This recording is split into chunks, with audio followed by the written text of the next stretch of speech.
Hey everyone, welcome to today's edition of One Single Story, where each weekday we offer a brief lesson from a section of today's reading from the One Year Bible, and we examine some questions that extend our learning from the sermon today. Today I'm joined by Sheryl Daughety and Wendy Korbusieski, and we're looking at a passage from Matthew chapter 9, verses 18 through 26. So I'm going to read just a verse of that.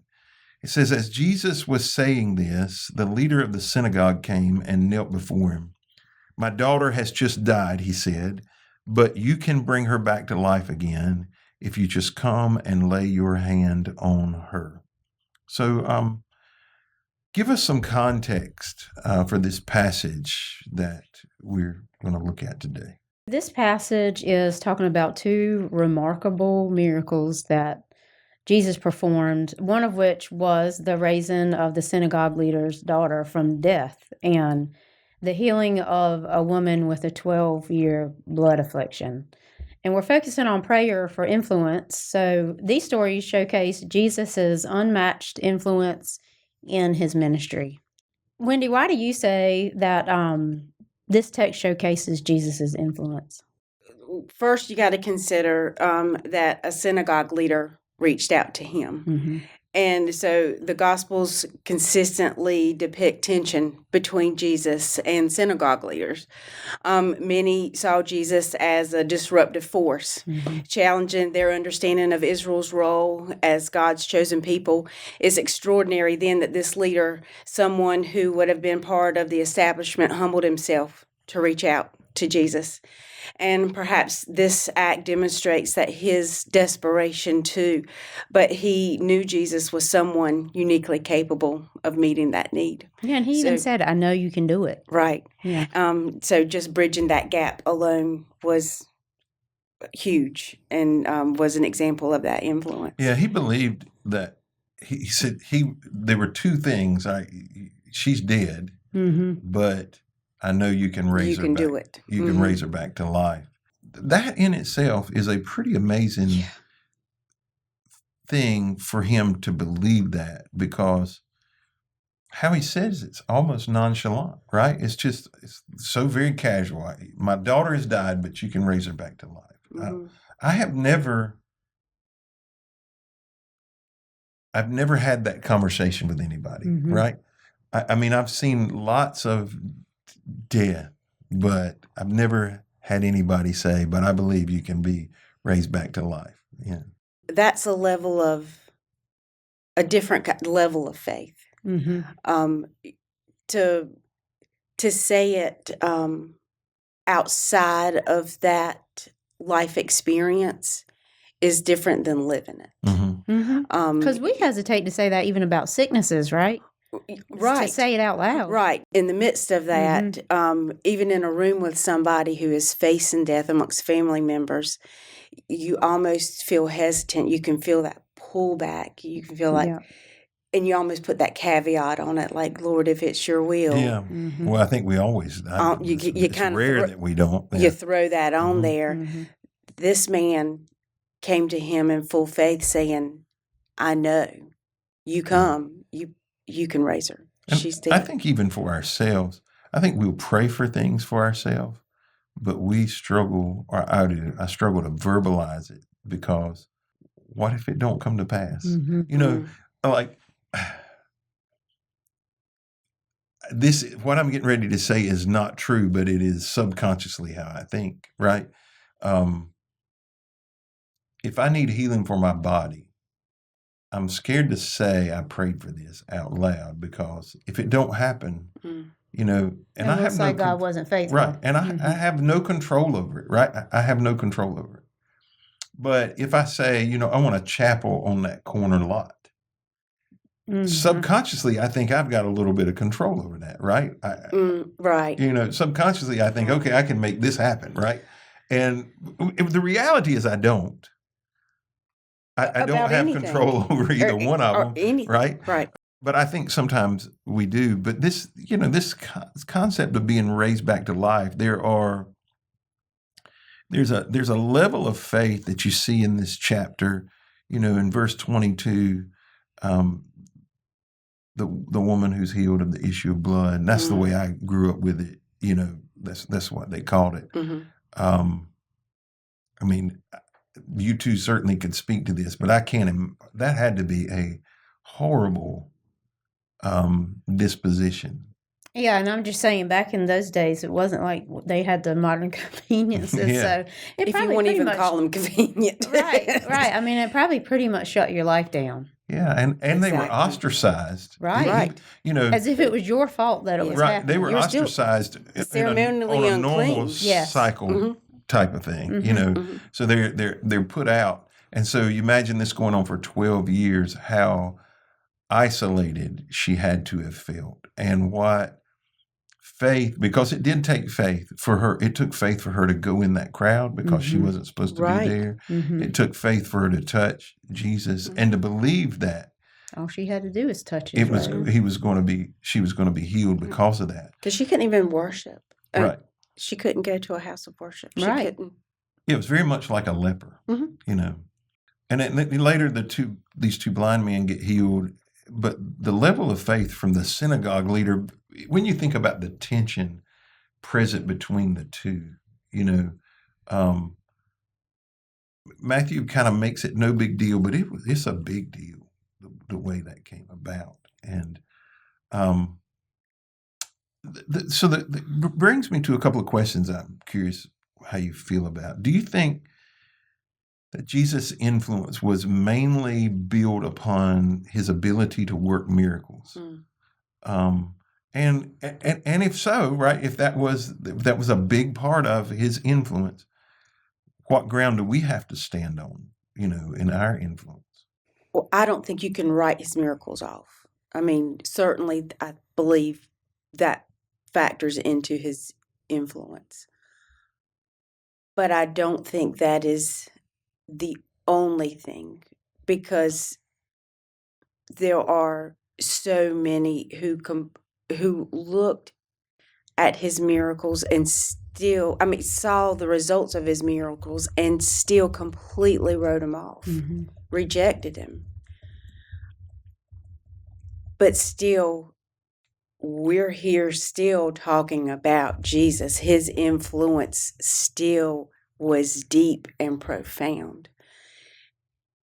And so his influence went far beyond his miracles. I think it's because of his impact on people, not what he did for people with his miracles, but how he connected with people, his relationships with people, Mhm. and how he taught people to continue to meet people where they are.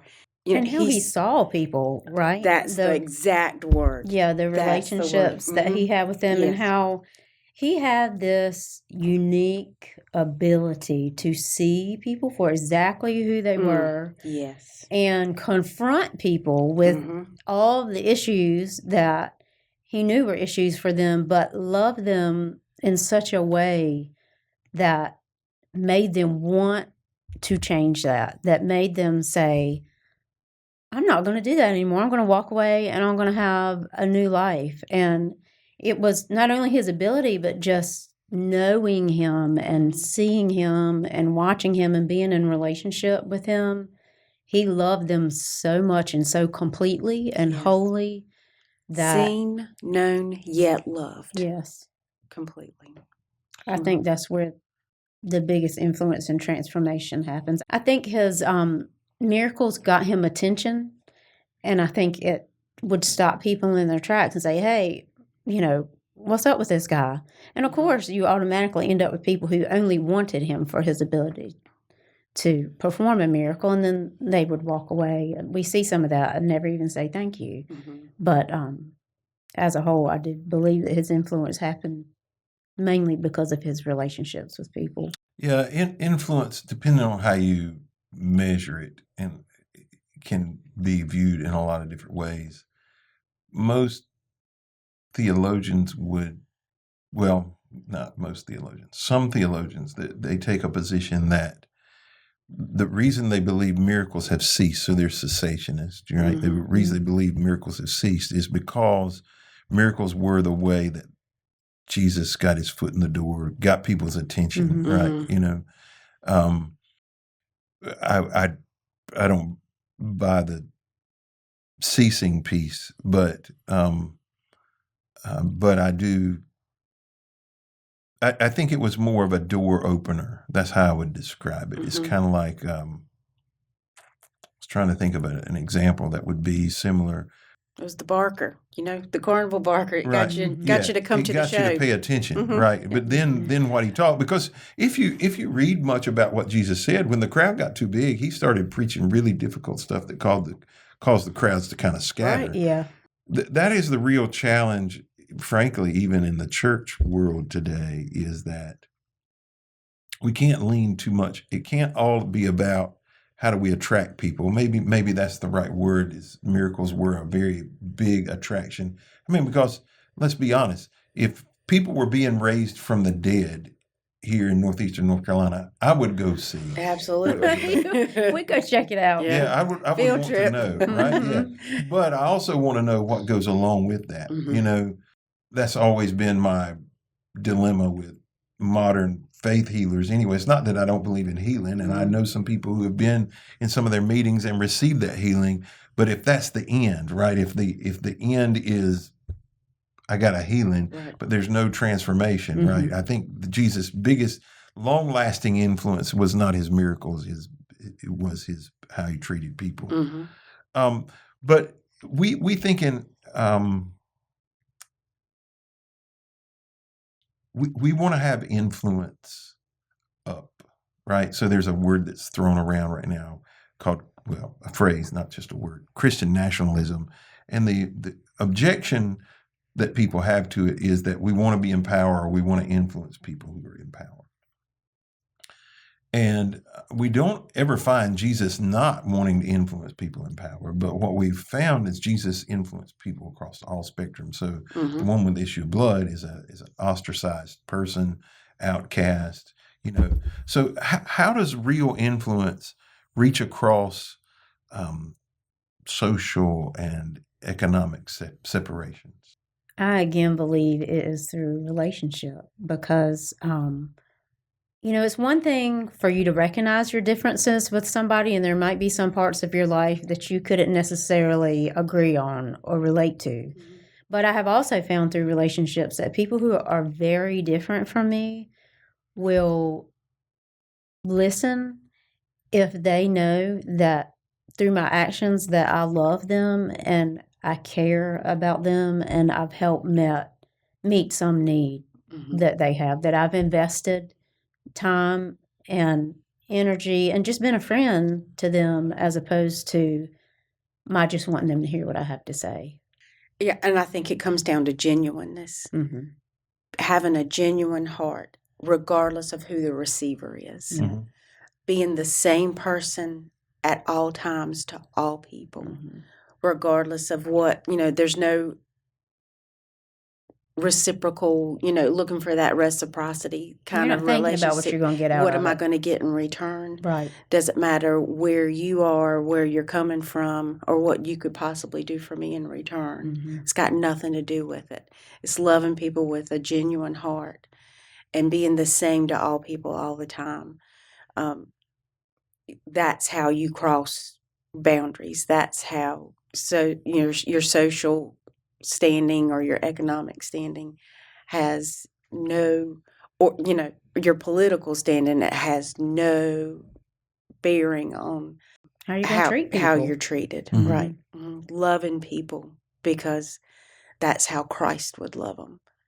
Period. Being genuine. It can be a balancing act, trying to. I think you can.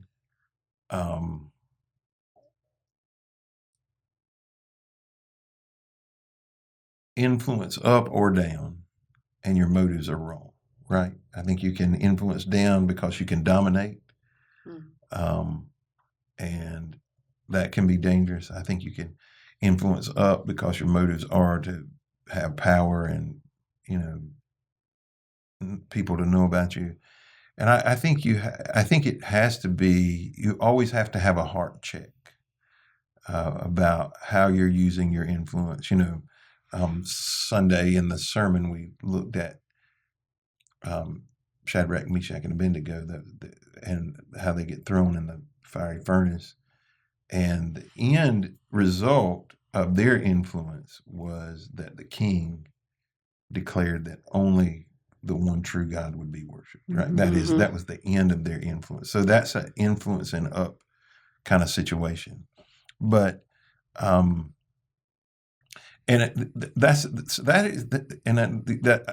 talked about it Sunday, but that is a big piece of this entire thing. Is influence is different than power. And in their case, influence overwhelmed power, right? Power is kind of like the base level. It's what you've been given, Right. If you're removed from that job, who gets put in that job gets the same power, but everybody don't have the same influence. It's the influence that you have to be most understanding about. Jesus never had a position of power. He could have, right? That's what it says. He could have called 10,000 angels. He had all the power in the world. And what most people wanted him to usurp. Right. They wanted him to use that power, and he didn't. So why is it important for us to influence people like Jesus did? I think it all has to come back to the love of Christ, that is our ultimate goal, is to spread that love and that relationship and that transformation that we have experienced with other people that we know have not, because that is ultimately what he has called us to do. And if God is going to provide influence through us in the lives of other people, then we need to be constantly pointing back to him. It can never be about us. Or I believe it never reaches into its fruition if it becomes about us and it's not constantly about Jesus. That's the influence that matters. It's the one that sustains. Anything else will fade, and that's the influence that needs to be replicated, duplicated. That's the whole model of discipleship. I have realized, especially over, I'd say, like the past 10 years of my life, that having children that are reaching the age of being close to grown, and having worked in the kids ministry, and, now with youth, seeing a lot of those kids in youth, I realize I don't care if 100 years from now, nobody knows my name or who I was or what I did. But if the fruits of those people's faith, if I have had anything to do with that, then it was 100% worth anything I feel like I may or may not have sacrificed for those things to happen, because that's the point of my being here. It's not, I'm not Jesus, so it doesn't matter if anybody knows me. Mission accomplished. It makes no difference. That doesn't bother me at all. But I do want to know that I have done what God has called me to do, and I believe that is, like you said, the most lasting thing that we can do is make sure the generations that are coming after us are going to do the same thing. Yeah, that is the whole dilemma of influence. Is Christ has to be at the center, but you can't remove the people factor out of it, right? Because you go to funerals, right? You hear, right, what Christ did through people, right? Those are the great stories. Right. What Christ did through people, and unfortunately, we can't take the people factor out of it. It would be nice, if there was a way that the people disappeared out of the picture, right? But there should be a place where he's the one visible, right? But it's just not necessarily how it works here in this world. And that's our whole journey, is that the people part becomes so mirrored to that image of Christ that we do disappear, that we look so much like him, that it's so hard to discern where we stopped and where he started. That's good. Well, thank you for joining us today on this edition of One Single Story. We hope you will be back with us tomorrow as we continue a conversation about our daily Bible reading from the 1 Year Bible.